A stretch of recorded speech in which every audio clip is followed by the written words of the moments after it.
இப்போ உனக்கு சந்தோஷமா தாயே? இப்போ உனக்கு நிம்மதியா? என்ன பார்த்து கைகொட்டி சிரிக்கிறதுக்கு ஒரு வாய்ப்பு கிடைச்சு போச்சு இல்லையா? சிரி, கைகொட்டி நல்லா சிரி. ஆனா உனக்கு அந்த சிரிப்பு நிரந்தரம் இல்லை. உன்னால எப்பவும் இப்படி நிம்மதியா இருக்க முடியாது. எல்லாம் தற்காலிகம் தான். சிரி சக்கரம் என் கைக்கு கிடைக்கிற வரைக்கும் உனக்கும் எனக்கும் இடையில நடக்கிற போராட்டம் இருந்துகிட்டே இருக்கு. யுத்தத்தை அறிவிச்சாச்சு. அங்கங்க உனக்கு ஒரு சின்ன ஓய்வு, சின்ன வெற்றி. இப்போ தற்காலிக ஓய்வு. ஆனா யுத்தம் இன்னும் நிக்கல. எங்க மேல கல்லு மழை பொழிஞ்சது உனக்கு பத்தலைன்னு உன் மேலேயே நீ கல் அபிஷேகம் பண்ணிக்கிட்டியே. உன் தந்திரத்தால நீயே மாட்டிக்கிறேன்ற விஷயம் உனக்கு தெரியாதா மகமாயி? கோவில சுத்தி பண்ணணும்னு சொல்லி கோவில் கதவையே நான் மூட சொல்லிட்டேன் தெரியுமா? உன்னோட மகிமை இப்ப குறைஞ்சு போயிடுச்சே தாயே. உன்னோட பக்தர்கள் என்ன திட்டுறாங்களா? திட்டட்டும். கூடவே உன்னை தான் அவங்க திட்டுறாங்க. இந்த அம்மனுக்கு தன்னை கூட காப்பாத்திக்க முடியலைன்னு திட்டுறாங்க. இது ஒரு விதத்துல நஷ்டத்துல லாபம் மாதிரி தாய். உற்சவ நேரத்துல கூட்டம் கொஞ்சம் குறையும் இல்ல. உனக்கு வர்ற பக்தர்கள் குறைஞ்சாதான் ஸ்ரீசக்கரத்தை நான் அடைகிற பிரச்சனைகள் கொஞ்சம் குறையும்.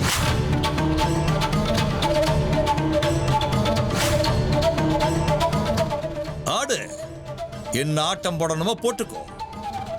எங்க ஆட்டத்தை நாங்க ஆடுறோம். உன்னோட தந்திரங்களை நீ செஞ்சுக்கிட்டே இரு. தொடரு. உற்சவம் முடிகிற வரைக்கும் உனக்கு நிறைய பூஜை புனஸ்காரங்கள்லாம் இருக்கு. ஆனா ஒவ்வொரு அடியிலையும் எங்களுடைய தொந்தரவு இருந்துகிட்டே இருக்கும். அது எல்லாத்தையும் நீ தூக்கி எறிஞ்சிருவேன்னு எங்களுக்கு நல்லா தெரியும். ஆனா உன்னோட தந்திரம் எங்களுக்கு தெரியும். சரணம் தாயே, சரணம். உன்னோட மகிமையே மகிமை. இப்படியே தொடரட்டும். எங்களுக்கும் உனக்கு நடுவுல நடக்கிற ஸ்ரீ சக்கர தர்ம யுத்தம் இது.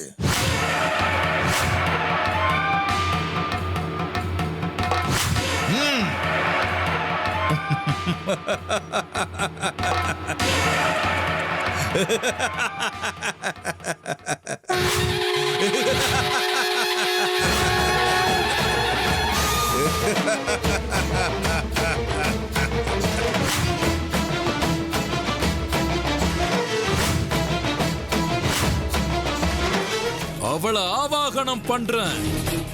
ஏன்னா இதுக்கெல்லாம் அவதான் எனக்கு பதில் சொல்லுவா. இங்க நீ கோவப்பட்டு நின்னுகிட்டு இருந்தா ஒரு பிரயோஜனம் இல்ல.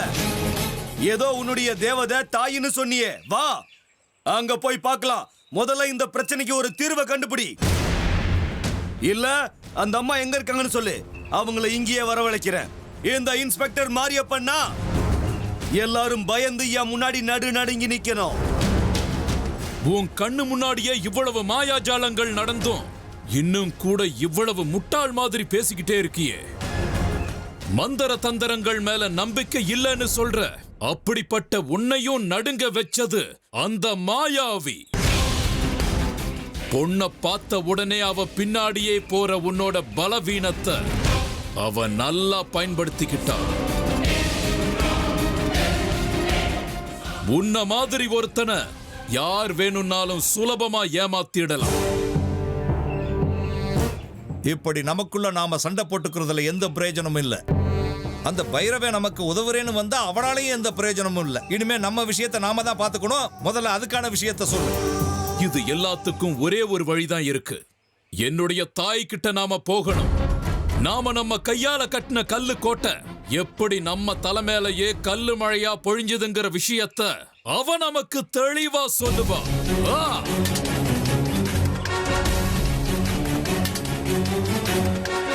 கடிக்கே கடிக்கே நில்லு. எங்க போய்கிட்டு இருக்க? என் தாய் கிட்ட போறேன். நான் ஆராதிக்கிற தெய்வம், நான் எப்பவும் பூஜிக்கிற என் தாயை தேடி போறேன்.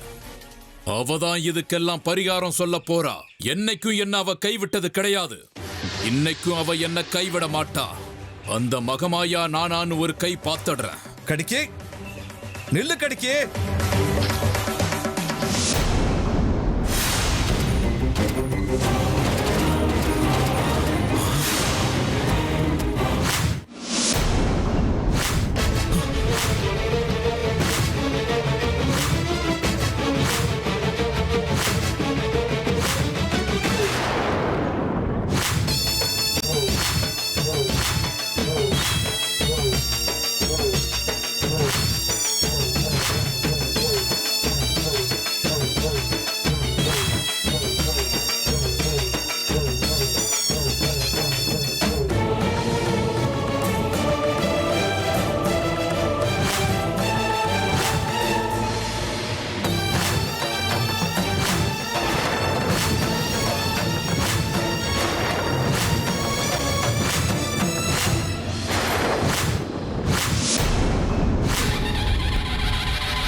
என்ன தாயே இது?